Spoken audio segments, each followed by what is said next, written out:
ഞാനിന്നിവിടെ സംസാരിക്കാൻ പോകുന്നത് വളരെ കോമൺ ആയിട്ട് ആൾക്കാർ ഡിസ്കസ് ചെയ്യുന്ന ഒരു കാര്യം തന്നെയാണ് കേൾവി. പെട്ടെന്നുണ്ടാകുന്ന കേൾവിക്കുറവ് ഭയപ്പെടേണ്ടതുണ്ടോ? എല്ലാ വർഷവും 3-ാം മാസം, അതായത് മാർച്ച് മാസം 3-ാം തീയതി ലോക കേൾവി ദിനമായി ആചരിക്കാറുണ്ട്. എന്തിനാണ് ഇങ്ങനെ ഒരു ലോകാരോഗ്യ സംഘടന ഇങ്ങനൊരു പ്രത്യേക ദിനമായി ആചരിക്കുന്നത്? അതിനൊരു പ്രത്യേകതയുണ്ട്. കേൾവിക്കുറവ് ഇന്ന് സമൂഹത്തിൽ ഏറ്റവും ഉയർന്നു വന്നുകൊണ്ടിരിക്കുന്ന ഒരു അസുഖം തന്നെയാണ്. പക്ഷേ ഹൃദയാഘാതം, സ്ട്രോക്ക്, റോഡ് അപകടം എന്നിങ്ങനെ സംസാരിക്കുന്നതിൻ്റെ കൂട്ടത്തിൽ അത്രയും ഇമ്പോർട്ടൻസ് കൊടുക്കാതെ എല്ലാവരും വളരെ ലാഘവത്തോടുകൂടി കാണുന്ന ഒരു അസുഖമാണ് കേൾവിക്കുറവ്. പക്ഷേ ആ കേൾവിക്കുറവ് ഒരു മനുഷ്യൻ്റെ ജീവിതത്തിലെ എങ്ങനെ ബാധിക്കുന്നു എന്നുള്ളത് നമുക്ക് മനസ്സിലാക്കാൻ പറ്റുന്നത് ഓരോ വ്യക്തിയോടും സംസാരിക്കുമ്പോഴാണ്. കേൾവിക്കുറവിനെക്കുറിച്ച് സംസാരിക്കുന്നതിന് മുന്നേ എനിക്ക് ഒരു കാര്യം ഒന്ന് ഡിസ്കസ് ചെയ്യണമെന്നുണ്ട്. എങ്ങനെയാണ് ഒരു മനുഷ്യൻ കേൾക്കുന്നത്? നമ്മുടെ സൃഷ്ടാവ് എത്ര ഭംഗിയായിട്ടാണ് ആ ഒരു മെക്കാനിസം നമ്മുടെ ബോഡിയിൽ വെച്ചേക്കുന്നത് നമ്മൾ മനസ്സിലാക്കണം. ഒരു ശബ്ദതരംഗം ഉണ്ടാവുമ്പോൾ നമ്മുടെ പുറത്തെ ചെവി അതിനെ പിടിച്ചെടുക്കുകയും അത് ചെവിയുടെ ഉൾഭാഗത്തേക്ക് കടന്ന് ചെവിയുടെ കർണപടം അഥവാ ടിമ്പാനിക് മെംബ്രെയിൻ എന്ന കർണപടത്തിൽ തട്ടുകയും ഇതൊരു വൈബ്രേഷൻ്റെ രൂപത്തിൽ മാറുകയും ഈ വൈബ്രേഷൻ നമ്മുടെ നടുക്കത്തെ ചെവി അഥവാ മിഡിൽ ഇയറിലുള്ള 3 എല്ലുകൾ, നമ്മുടെ ശരീരത്തിലെ ഏറ്റവും ചെറിയ എല്ലുകളായ മാലിയസ്, ഇംഗസ്, സ്റ്റെപ്പിസ് എന്നീ എല്ലുകളെ വൈബ്രേറ്റ് ചെയ്യിക്കുകയും ചെയ്യും. ഈ വൈബ്രേഷൻ നമ്മുടെ സ്റ്റേപ്പിസ് എന്ന് പറയുന്ന എല്ലിലൂടെ കടന്ന് ഓവൽ വിൻഡോ വഴി നമ്മുടെ കേൾക്കുന്നതിനുള്ളിലെ ഇന്നർ ഇയറിലേക്ക് കടക്കുകയും ഈ ഇന്നർ ഇയർ, കോക്ലിയ എന്ന് പറയുന്ന ഇന്നർ ഇയറിനകത്ത് ദ്രാവകമുണ്ട്.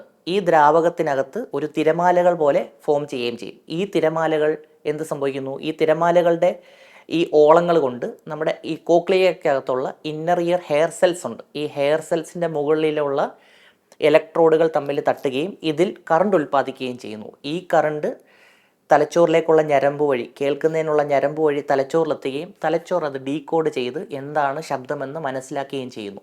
ഇത്രയും വലിയൊരു ലോങ് പ്രോസസ്സ് ഞാൻ പറഞ്ഞപ്പോൾ തന്നെ 20 മുതൽ 30 സെക്കൻഡ് എടുത്തിട്ടുണ്ടെങ്കിലും ഇത് സംഭവിക്കാൻ ശരീരത്തിൽ ഫ്രാക്ഷൻ ഓഫ് സെക്കൻഡ്സിനുള്ളിൽ ഇത് നടക്കുന്നുണ്ട്. കാരണം ശബ്ദം കേട്ടാൽ ഉടനെ നമുക്കത് മനസ്സിലാവുന്നുണ്ട് എന്താണെന്ന്. അത്രയും പെർഫെക്റ്റ് ആയിട്ടാണ് നമ്മുടെ സൃഷ്ടാതാവ് നമ്മുടെ ചെവിയുടെ മെക്കാനിസം വെച്ചിരിക്കുന്നത്. ഇങ്ങനെ നടക്കുന്ന ഒരു മെക്കാനിസത്തിൽ എവിടെയെങ്കിലും ഒരു ചെറിയ പാകപ്പിഴവ് സംഭവിക്കുമ്പോൾ നമുക്ക് കേൾവിക്കുറവ് ഉണ്ടാവാം. ഇങ്ങനെയുള്ളൊരു കണ്ടീഷൻ 2 കാര്യങ്ങളാണ് എനിക്ക് പ്രധാനമായും ഉള്ളത്. വളരെ ശബ്ദതരംഗം, വളരെ നോയ്സ് ഇൻഡ്യൂസ്ഡ് ഹിയറിംഗ് ലോസ് എന്ന് പറയുന്നൊരു കണ്ടീഷനും പെട്ടെന്നുണ്ടാവുന്ന കേൾവിക്കുറവ് എന്ന് പറയുന്ന കണ്ടീഷനും. ഈ 2 കണ്ടീഷനാണ് കേൾവിയുമായി ബന്ധപ്പെട്ടിട്ടുള്ള വളരെ ആൾക്കാരിൽ ബോധവൽക്കരണം ഒട്ടുമില്ല എന്ന് എനിക്ക് മനസ്സിലാക്കാൻ പറ്റിയത്. നമ്മുടെ സമൂഹത്തിൽ ഒരു പക്ഷേ പഠനങ്ങൾ തെളിയിച്ചിട്ടുള്ളതിൽ ശബ്ദകോലാഹലങ്ങൾ ഏറ്റവും കൂടുതൽ നടക്കുന്നത് ഇന്ത്യയിൽ തന്നെ, കേരളത്തിലാണ്, സംസ്ഥാനത്താണ് ഏറ്റവും കൂടുതൽ ശബ്ദകോലാഹലങ്ങൾ നടക്കുന്നത്. അതുകൊണ്ടുണ്ടാകുന്ന പ്രശ്നം എന്ന് പറഞ്ഞു കഴിഞ്ഞാൽ ഇത്രയും വലിയ ശബ്ദം, 1 ഡെസിബിളിനും കൂടുതൽ ശബ്ദം നമ്മൾ കേൾക്കുമ്പോൾ നമ്മുടെ, ഞാൻ നേരത്തെ പറഞ്ഞ മെക്കാനിസത്തിൽ ഇന്നർ ഇയർ ഹെയർ സെൽസ് ഉണ്ടല്ലോ, ആ ഹെയർ സെൽസിനെയാണ് ഡാമേജ് ചെയ്യിക്കുന്നത്.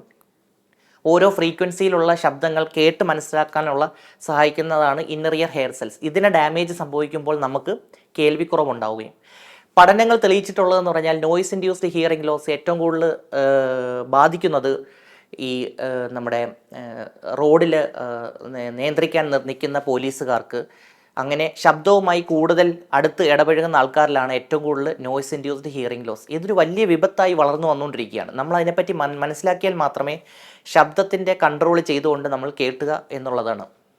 രണ്ടാമതായി എനിക്ക് പറയാനുള്ളത് പെട്ടെന്നുണ്ടാവുന്ന കേൾവിക്കുറവ്. ഒരു ദിവസം രാവിലെ എഴുന്നേൽക്കുമ്പോൾ നിങ്ങൾക്ക് കേൾവിക്കുറവ് ഉണ്ടാവുന്നുണ്ടെങ്കിൽ അത് എത്രയും പെട്ടെന്ന് ഒരു ENT ഡോക്ടറിനെ കണ്ട് അത് മനസ്സിലാക്കേണ്ടതാണ് എന്തുകൊണ്ടാണ് സംഭവിച്ചത്. ഒരുവിധപ്പെട്ട എല്ലാവരും 90% ആൾക്കാരിലും എൻ്റെ അടുത്ത് എത്തുന്നത് അവർ സ്വയമേ ഒരു ഡയഗ്നോസ് ചെയ്ത് ചെവിയിൽ ചെവിക്കായം, അല്ലെങ്കിൽ ചെവിയിലെന്തോ വെള്ളം കയറി, ചെവിയിലെന്തോ കയറി, അങ്ങനെ എനിക്ക് കേൾവിക്കുറവ് ഉണ്ടായെന്നും പറഞ്ഞു വന്നിട്ടുണ്ട്. എനിക്ക് തന്നെ ഒരു ഏകദേശം 50-ൽ മുകളിൽ പേഷ്യൻസ് എൻ്റെ ഒരു ലൈഫിൽ മൊത്തത്തിൽ ഞാൻ പെട്ടെന്നുണ്ടായ കേൾവിക്കുറവ് മൂലം അവർക്ക് കേൾവി നഷ്ടപ്പെട്ടതായിട്ട് ഞാൻ കണ്ടിട്ടുണ്ട്. ഇതിൻ്റെ ട്രീറ്റ്മെൻറ്റ് എന്ന് പറയുന്നത് ആ ഒരു അനുഭവപ്പെട്ടില്ലേ, നമ്മൾ ആ പെട്ടെന്നുണ്ടാകുന്ന കേൾവിക്കുറവിൽ ആദ്യത്തെ 6 മണിക്കൂർ അല്ലെങ്കിൽ 3 മണിക്കൂറിനുള്ളിൽ അതിനെ ഐഡൻറ്റിഫൈ ചെയ്ത് അതിനുള്ള മരുന്ന് കൊടുത്താൽ മാത്രമേ നമുക്ക് ആ കേൾവി തിരിച്ച് കിട്ടത്തുള്ളൂ.